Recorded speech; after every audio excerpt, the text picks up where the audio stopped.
Well, hello there. Are you fit enough to hike?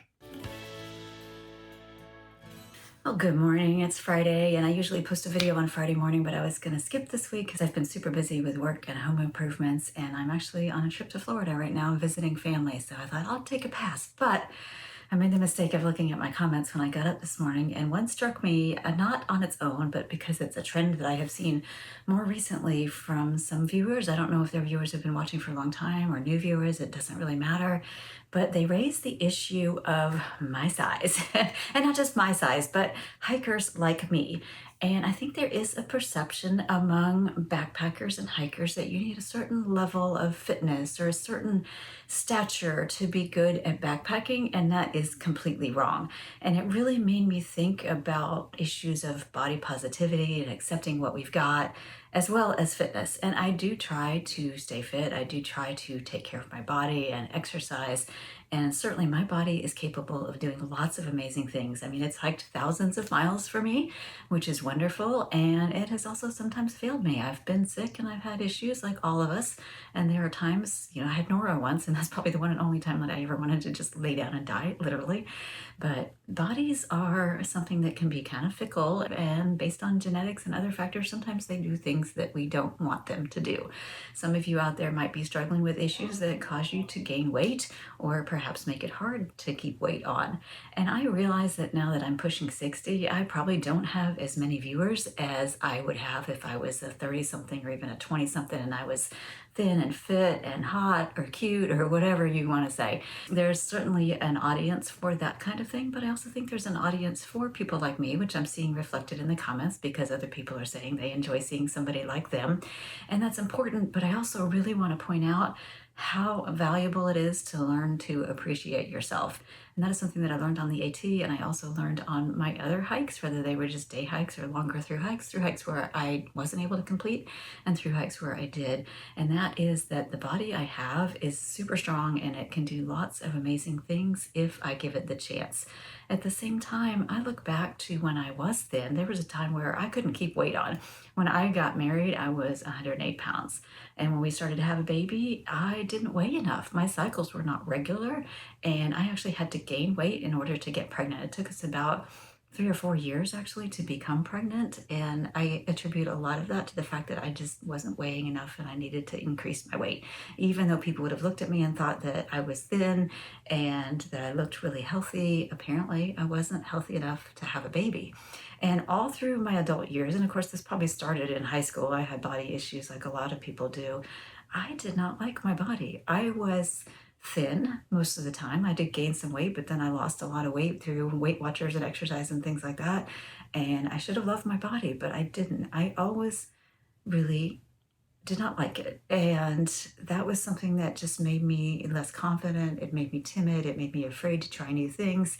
And looking back now, I'm like, man, how many years I wasted not appreciating what I had. How many years did I waste thinking that my body wasn't good enough? And I'm here to tell you that whatever body you've got, it is good enough for you for what it needs to do. And it may not be able to take you to Katahdin. It may not be able to take you hardly through the grocery store, but it's serving you well. Continue to take care of it. Don't spend time hating your body. Thank your body for what it's giving you.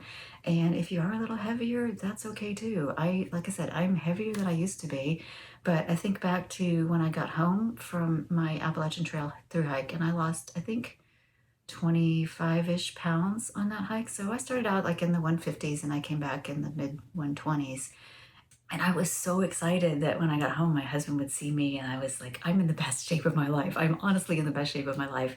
And I was so excited. After I got home one day, I got out of the shower and he just happened to be in the bathroom and he looked at me and he's like, I think I like a little more meat on my women. He thought that I was too thin. And we subsequently divorced, so there's probably a whole lot more issues there. But at the same time, that hurt. That really hurt when I, in my head, thought I have never been in such good shape. I look amazing. I'm strong. I'm resilient. This body's going to do all kinds of things. And it wasn't good enough for him. So you really have to think about, are you worried about your body because of what other people think? Or do you worry about your body because of what it can do for you?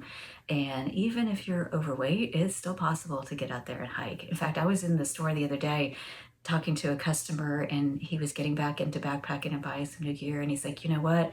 I'm really trying hard to lose weight. And I said, oh, that's awesome. He says, no, he's like, you don't understand. I have already lost 100 pounds. And I was like, that's amazing. He was down from 300 and some pounds, and he was getting out there and he was buying new gear because he had faith that if he kept getting out and hiking, that he was going to get healthier and healthier and lose the weight that he wanted to lose.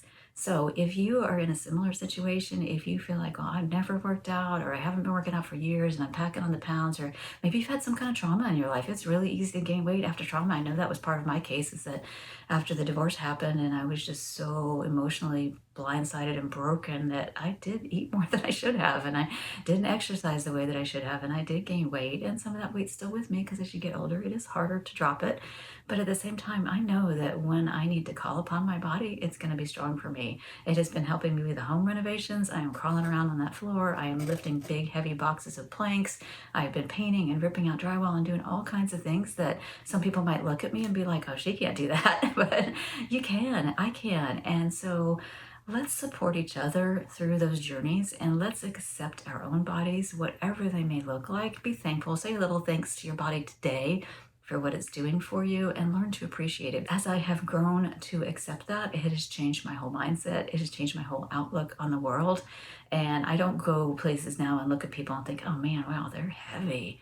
You know, maybe they are. Maybe we don't know what's going on in their life. We don't know why the people look the way they do. Some people are super thin, and maybe we think, oh, maybe they're anorexic, or, you know, some other kind of negative thought.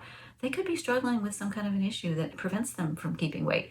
So let's have compassion for everybody around us, and let's be thankful for the bodies that we have. Treat them well, let them exercise, let them get out there on the trail, because that's really where they want to be.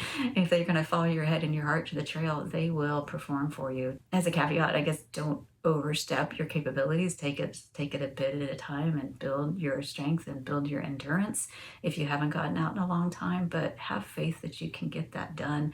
That if you start out with some day hikes and then you do some longer hikes, or maybe you backpack for 3 or 4 days, then maybe the next time you can do 5 days or 7 days, and then pretty soon you are going to be in shape where you can do a long trail. There is an adage that says that, okay, well, you can get shape for hiking on the trail, and I think there is some truth to that, because the best training for hiking is actually hiking. But at the same time, you're going to have a whole lot more fun if you're planning a long hike, if you do some conditioning in advance. That doesn't mean that you're going to be svelte and skinny and hot and sexy, but it does mean that your body is going to be strong enough to do what you want it to do. It's going to be strong enough to go up those mountains, down those mountains, to set up your tent, to take you where you want to go. Have faith that your body can perform for you. Love your body, whatever shape and size it is. And I hope that this has been helpful for you and maybe clarified some issues for those of you who are looking at me and thinking, she's kind of heavy right now. Yeah, so what? It's going to be fine.